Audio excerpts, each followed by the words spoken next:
In this chapter, we are going to build Cartesian tree using depth-first method. The main idea here is to reconstruct the Cartesian tree example inside Wikipedia.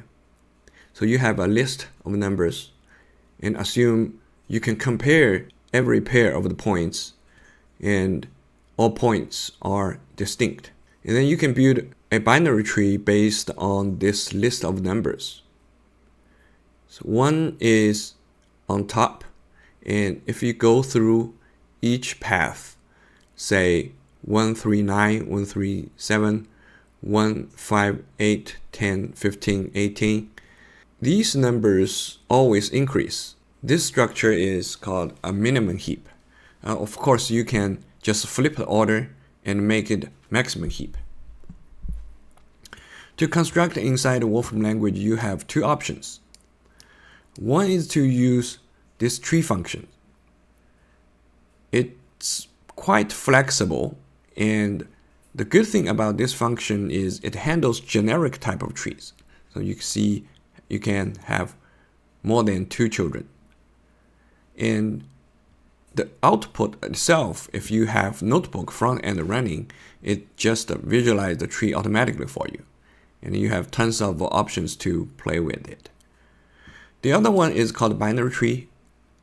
So by this name, it's only available for trees with up to two children. This is much more efficient, and you can just write very much like C code for it. But for our purpose, we will use the tree functions in this example and leave the binary tree in the separate video. So this tree can be easily built with the recursive method. Say you have 1 here, and pick out 1, and you have the tree on the left and the tree on the right, which is the two subtree here, also occurs to sublist to the left and the right. And in this case, you basically do the same thing. You pick out the number 3 here. It's the minimum in this list, and everything to the left is in the left tree, and everything to the right is in the right subtree. And you do the same thing for the list on the right. So 8, 12, 10, 20, 15, 18, 5. And here, the first thing you pick it out is 5 because it's the minimum in this list. And everything is on the left. So for 5, you only have left subtree and you don't have right subtree. Then you pick up 8 in the which is the smallest number from 8 to 18 here. And then you do that for everything to the right of 8 from 12 to 18. And 10 is the minimum of that, and split the list into two parts. So you have 12 on the left and the rest on the right hand side of 10. So this is a absolutely straightforward way to read the list in this order.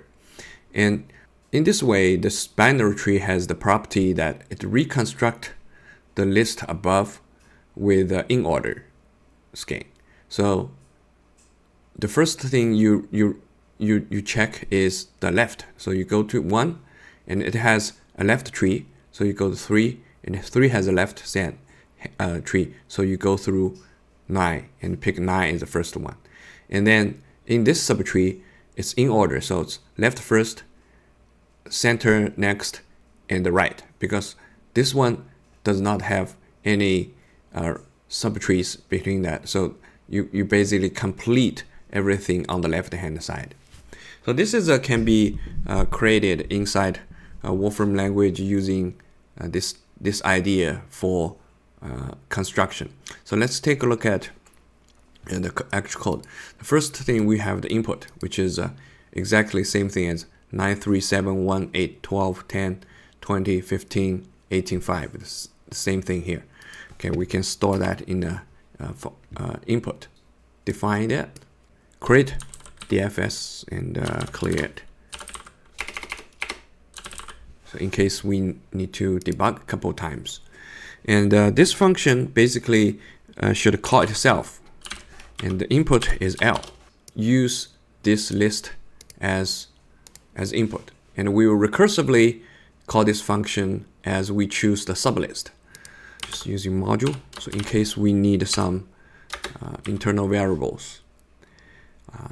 And then we have a couple of cases to handle. First is, what if we have anything like returned for nothing? So it's sort of the end, the terminal condition. So we have a couple of terminal condition here. Say if L equal to the same as empty list, we return empty node. We will see that this is quite useful for this case, because this tree function does not tell that if we only have one node as a child in the tree, it does not tell us whether it's left child or right child. So in this case, we need to actually put some placeholder in the tree which does not return any result, so that it can tell if we have a left or right kid. And then if the length is L and it's 1, so say we have 9 as the last element. So in this case, it should just return 9 itself. And for the tree none, so for example here for 8, it has a right child, but it has no left child. So in this case, we put a placeholder somewhere here, okay, in the tree function. And then it returns tree, the value itself, and none. So this is a function that indicates it's a tree with only one node, and itself is just a root node.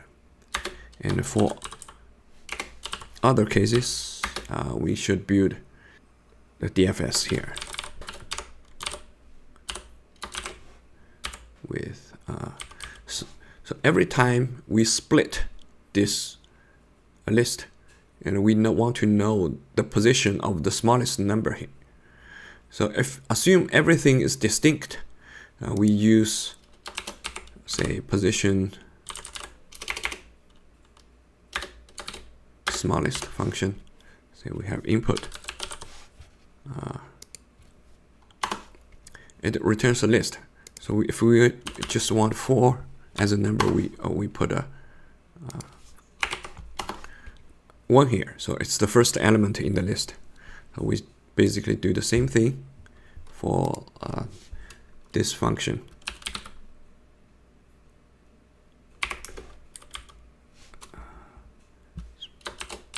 Position smallest for L.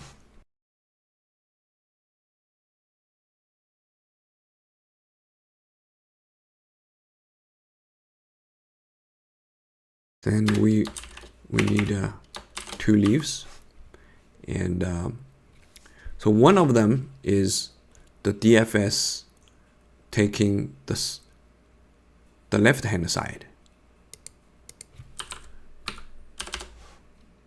So it is -1. So this is a syntax sugar that shows how you extract a list from certain positions. Say I want to have the first 4. So in this list I can do span 4. So 9, 3, 7, 1. Okay. And this function handles everything on the left hand side. Do the same thing for the right hand side. So say I want to extract all the data from the 5th position. So you try move 4 to the front and then change it to 5. So in this case, you pick items from 5 to the last. say, so we change this part and turn this way. And let's take a look at this function. Okay, it's defined, and remove this draft here. DFS.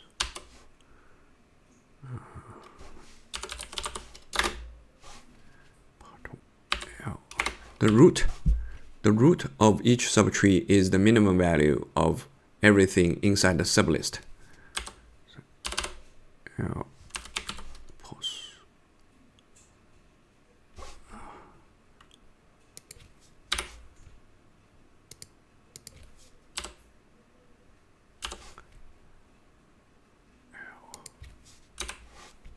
Clear DFS. Redefine it. Here we go. It's 1397, 1397, 58, 10, 12, 15, 2018. Okay, so we reconstruct the tree here. The second step is to reconstruct the list if we have this tree. So we can just save this tree here. CF1 shows the result. Okay, and then we pass this tree into a tree scan function.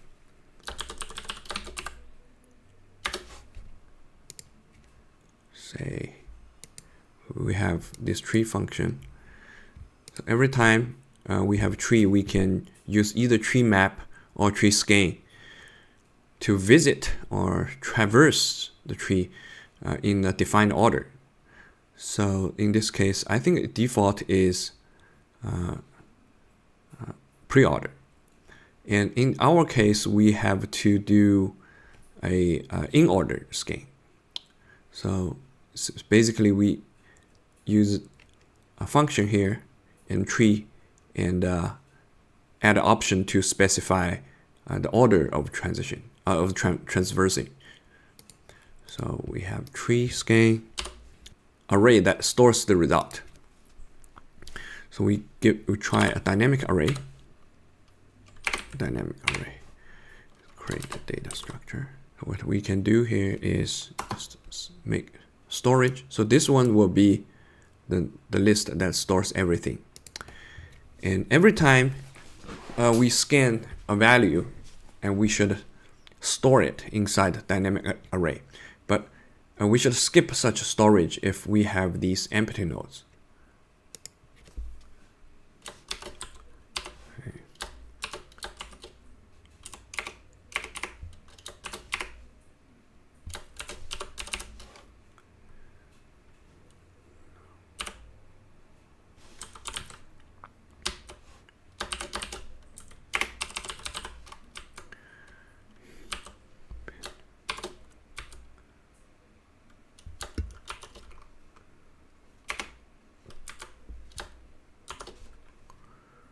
Scan.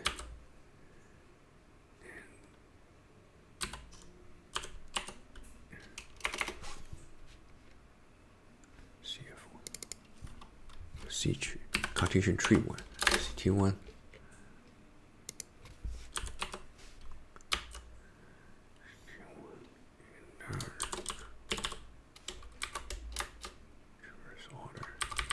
In order. Okay. Because tree scan does not return anything. It uses side effects that you have to check the elements inside this data structure to review the actual operation.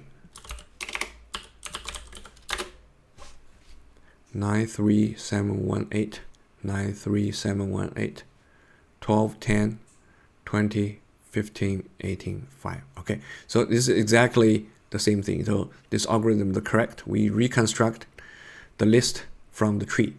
And at the beginning, we construct the tree from the list. Okay, that's everything for this example. So if you want to try something much larger, you can just create a tree by yourself using DFS. Say you have 2, CL2. And then you have random, say, range, like say 30 and 30. So this one will generate a random permutations for number from 1 to 30. And okay, so this is a tree with the Cartesian tree for this some particular permutation, and you can count from top to down and see if it's a monotonic increasing. It's 1, 3, 11, 8, 28, 1, 2, 19, 29, 4, 8, 1, 2, 4, 5, 8, 14, 15, 23. Yeah, it is a minimum heap. And also you can just use the same dynamic array, and I think there's a method inside it. You can just click highlight this guy and click F1, and shows you drop all. Can drop all. Let's take a look at this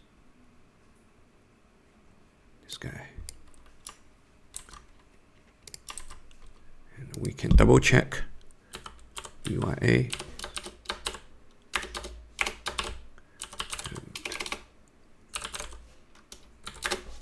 Nothing inside. It's good because drop or remove everything inside. And make CT2.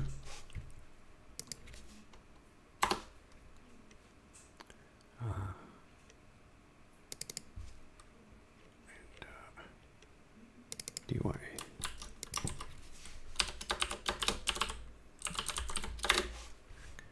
Okay, the elements, and we can double check with that.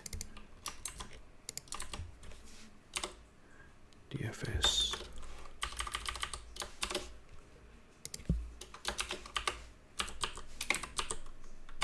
Let's see if these two trees look the same. Okay, they are the same. Okay, so our algorithm is correct. Okay, thanks. See you next time.